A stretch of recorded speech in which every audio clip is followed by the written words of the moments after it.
Hey everybody, welcome back into Indianapolis. It is time for some Snappy J's. Snap Judge. This is not the podcast daily, even though it looks exactly like every other one we've done from Indianapolis at the NFL Combine. Not everyone, the one we did outside. Oh, that's right. Great point, Berm. He's Berm, I'm Austin Ward, and Friday morning, 1,000 people packed into one 10 by 10 area to try and get information from Jaxon Smith-Njigba and then CJ Stroud. It was not a fun media experience. It was fine for me. I wasn't in the mix, but I do think it's, whatever. It's interesting that the NFL has decided to line them up like this. It was Bryce Young 1, CJ Stroud 2, Anthony Richardson 3. Will that be how NFL teams draft them? Maybe. Is that just deference to Bryce Young because they like him better? They put him up first? I don't know. Because Stroud is actually S is before Y in the alphabet. It is, yeah. So I don't know exactly how they determined when these guys would go. I wish they wouldn't have forced them to be out there at 8 a.m. Probably would have been better for everyone if these guys would have been here at 11. But, whatever.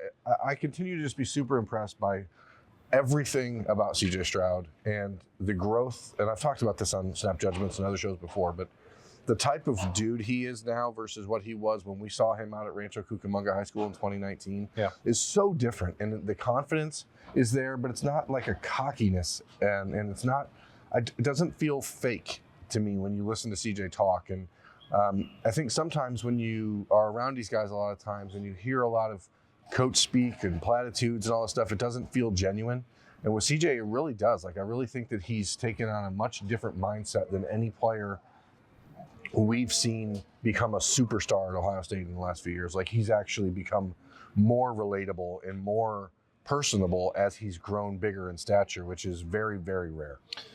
We've talked about this a lot because we've known him for so long, and because he's always been pretty much an open book, he's become more and more polished, as you said, and understands what the goal is of a media session and what we're all trying to do. So he's gotten better at that, but it's not because there was ever some unwillingness to speak his mind or open up his heart, mind, chest, any of that to anyone who wants to ask. That's always been there for him. I think back to after Nebraska when everyone was making a huge deal out of I'm not a running back. He's gotten better at answering even that question. Yeah. The actual answer has not changed. The way that he describes his decision-making process and the fact that, he can throw guys open, that he trusts his arm, that everybody wants to eat, that you have good skill position players, and then even adding in, there were some games late this year where the hamstring was hurt, didn't feel like he could physically run. All of that was packed into a pretty neat, concise answer. He's gotten really good at that, and that's, if you're an NFL team, I know that this is just a fraction of it, but if you're a franchise quarterback, you are literally the face of the franchise, and you have to go out and do media interviews several times a week. Win or lose, you have to be part of that. CJ is really, really good at it, and he's got more experience at both dealing with the highs and lows and the scrutiny of any quarterback in this draft. Bryce Young, for all of his success, hasn't had to deal with that. Anthony Richardson has never wanted a high level. Will Levis is, I don't understand why we're even putting these people in the same conversation. People can say that we're only talking about CJ because we've known him for a long time, because he plays at Ohio State, he's the one we know best. I don't know how any outside observer could watch what happens, even just here at the Combine, which is, again, they're not in pads and they're not playing a game, and come away thinking that he's not the best quarterback overall in this draft. Yeah, and I just like the ability, and he's shown this through his career at Ohio State. He was the one of two players at the podium after the Georgia loss. He understands that he's accountable. And even talking about the running thing, he said, I wish I would have run more. I know I could have. I know I should have. And so when you hear him say that, it does, there was some biting to that. There was a part of that is saying they should have let me run more. They should have asked me to run more. And there's the other side of it, which is I should have done it when I had the opportunity in other instances. So I like that he's just providing that balance, and it just continues to impress me who he is. And again, I was standing next to Bryce Young. He was a little thicker than I thought. I haven't seen him really since, I saw him last summer at the Elite 11. He was out there with CJ, and he looks like he's bulked up a little bit since then, which is clearly by design. His prerogative and what his agents are telling him. He's got to get thicker if he's going to play in the NFL at 5'10". But, he's a great quarterback, and I don't think any team is going to go wrong with CJ Stroud or Bryce Young. I just think when you stand them side by side, and you put on the tape, I don't think that there's enough of a difference in what Bryce Young does on the field to what CJ Stroud does on the field to make up for the difference in what they are when you stand them next to each other. And so, I wasn't entirely on the CJ Stroud as the number 1 overall pick train coming into this week, but when you see those guys side by side, and I'm interested to see what happens on Saturday, and they get out there and throw and see what it looks like. But well, you know what he's going to do, and Bryce isn't throwing. Yeah, so. well, I guess that's true. So CJ is the number 1 pick. You got it. You heard it here first. But no, it's awesome to see him, and it's great that they, at least for our sake, had Jaxon Smith-Njigba go right before CJ, so we can get out of here of this convention center super early on Friday morning. But very rainy outside, so we don't like that. But we do like Jaxon Smith-Njigba saying he's not just a top 5 receiver in this draft; he's a top 5 player in this draft. And I promise you, if he's healthy, he is. I don't even think it's a debate if he's healthy. And that was something he said that he wasn't 100% until 2 weeks ago. That's a long time for a hamstring injury, and as we expected and as we've heard throughout the week, Jaxon will not run the 40 on Saturday. He said he expects to do the rest of the workouts. As a side note, later on Friday, Cam Brown will not run the 40, and it's still unclear if he will do the rest of those workouts. We have some more coming on Dream Chaser that can help explain that too, so keep an eye on that. Pretty interesting episode from the Combine. But Jackson's situation is really interesting. He also went in depth about wished that he'd made different decisions with the hamstring, and he was too competitive and tried to rush it back. There was no blaming of the training staff. There was no, any strength medical people. They forced him to do that. He said he was competitive and wanted to push back. We've been saying that all along. I don't feel like traveling back in time to having the same conversations we had in September, October, but he was doing everything possible, seeking outside treatment, seeking outside advice, trying to push because he wanted to be back for Iowa. And then that became the bigger issue. So he did go back through that, the pain of having to miss that, the frustration of having to finally pull the plug that he wasn't going to be back in time for the national championship. If anyone was still doubting the severity of that injury, the fact that he said 2 weeks ago was the first time he was 100% and the first time he could actually start running some 40s, that should tell you again, just how severe that setback was in mid-October. Be interesting to see what he does. Everyone wants to see Jaxon Smith-Njigba run the 40. I don't know what it does or doesn't change for his stock. It shouldn't. No, because he's not a guy who's being drafted on his 40 anyway. Yeah.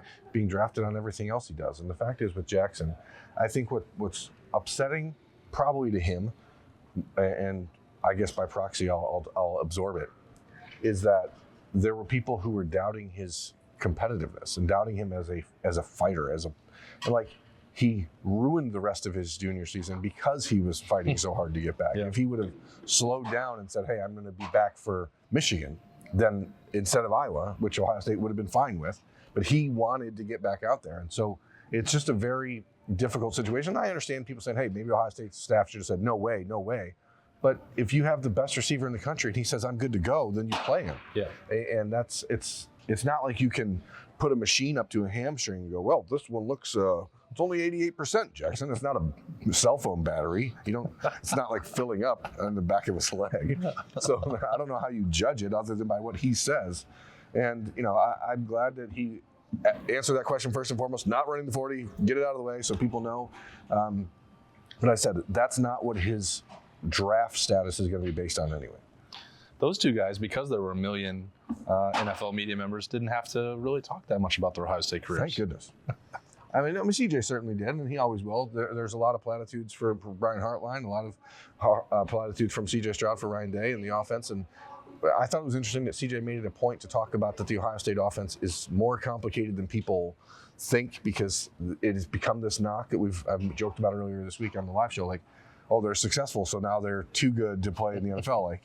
The offense is too good, so they can't do anything else. It doesn't make sense. So CJ was, talking about that. And I thought it was a good day for both of them. Should Ohio State start taking worse players? Yes. And then that way they'd have more to prove in the NFL? I guess so. Either get a worse offensive system or worse players, and then if you succeed, then you have proven yourself. Yeah. That makes a lot of sense. Without question. Overall, I mean, I think that this will be the last video we do from the combine. We're gonna.